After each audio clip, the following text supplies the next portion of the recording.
Hello and welcome to another biology video lesson.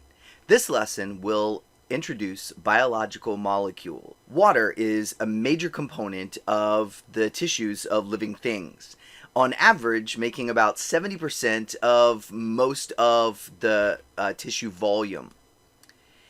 Now, the remaining 30% of the tissues is going to be made up of organic compounds.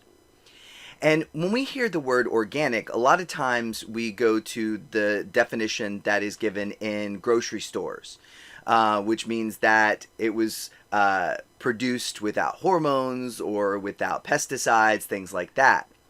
Well, in biochemistry, the term organic means that it contains carbon. When we examine the organic compounds that are found in living things, we're going to find that there are four major classes or groups of them. Those are carbohydrates, lipids, proteins, and nucleic acids. So why would carbon be the element central to life and found in those organic compounds?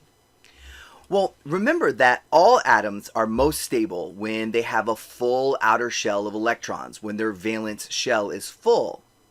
And carbon has 4 valence electrons.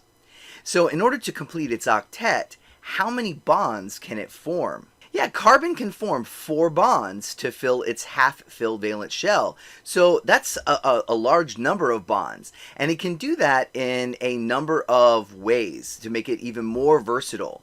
It can form those bonds and create long chains. It can create branching chains. It can create rings.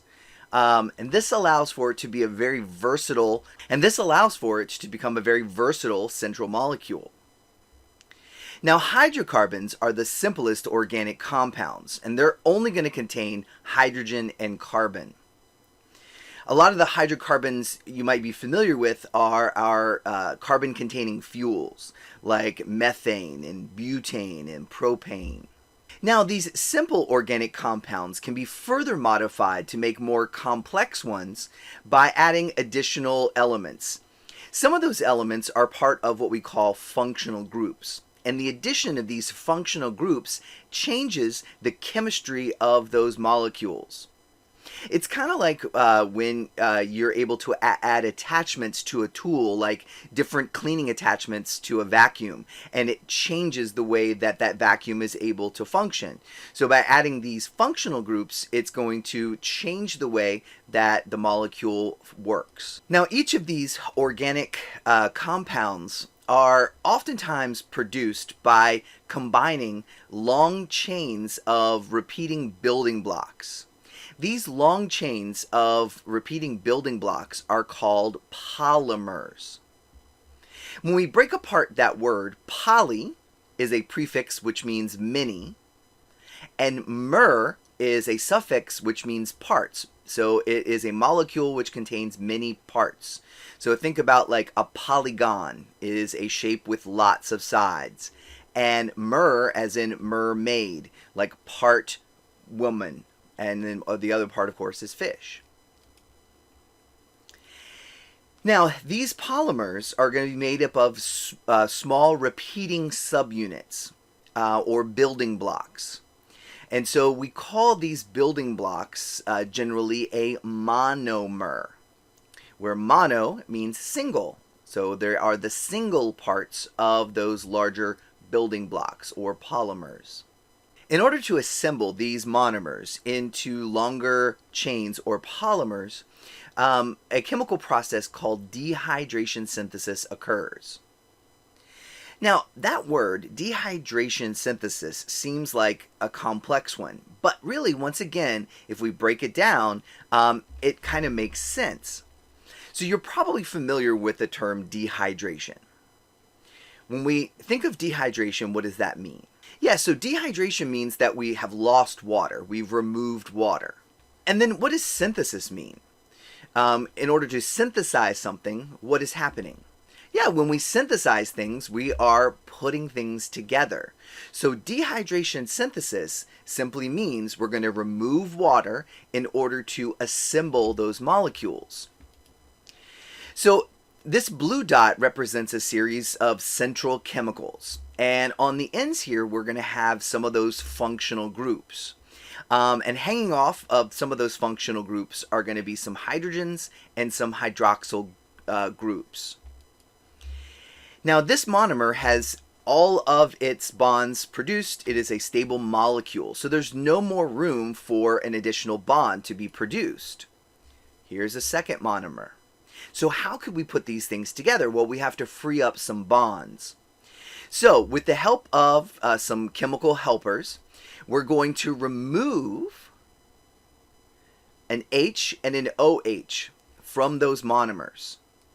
And those will combine to form water. And now there is some bonds that have been freed up. This oxygen here needs to form another bond to complete its octet. And then one of the atoms on this central molecule has to bond.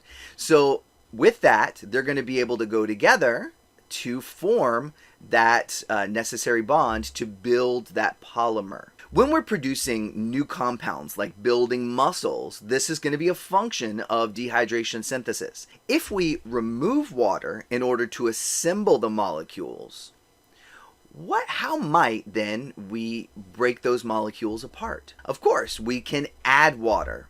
We're going to add water to break those molecules apart. Now, of course, with science, there's going to be a fancy term that will be associated with adding water. And that term is hydrolysis. The name makes sense. Hydro, water, lysis means to break. We saw a similar term when we were talking about lysosomes. You know, lysosomes are the little organelles that are responsible for breaking down and recycling cell parts. So hydrolysis, we're going to break apart by adding that water.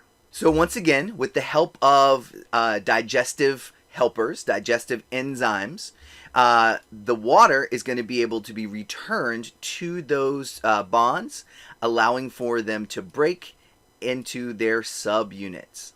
So when would we want to break apart molecules? When we're digesting things. So digestion is one of the ways that hydrolysis is going to be used in order for us to break apart the essential nutrients that are in foods and then produce the building blocks that can be reassembled in our bodies in the production of new.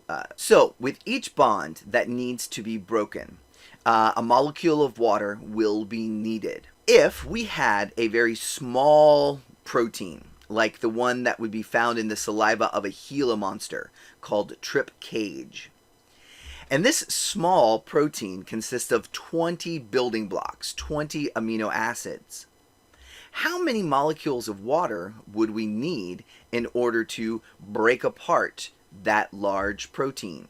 So in our tissues, we're going to find 4 major groups of organic polymers. These, once again, are molecules containing the element carbon as its central molecule.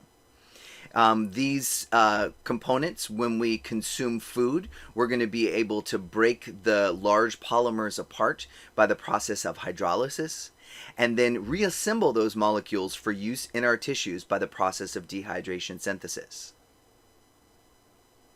I hope this video was helpful and look forward to seeing you in class.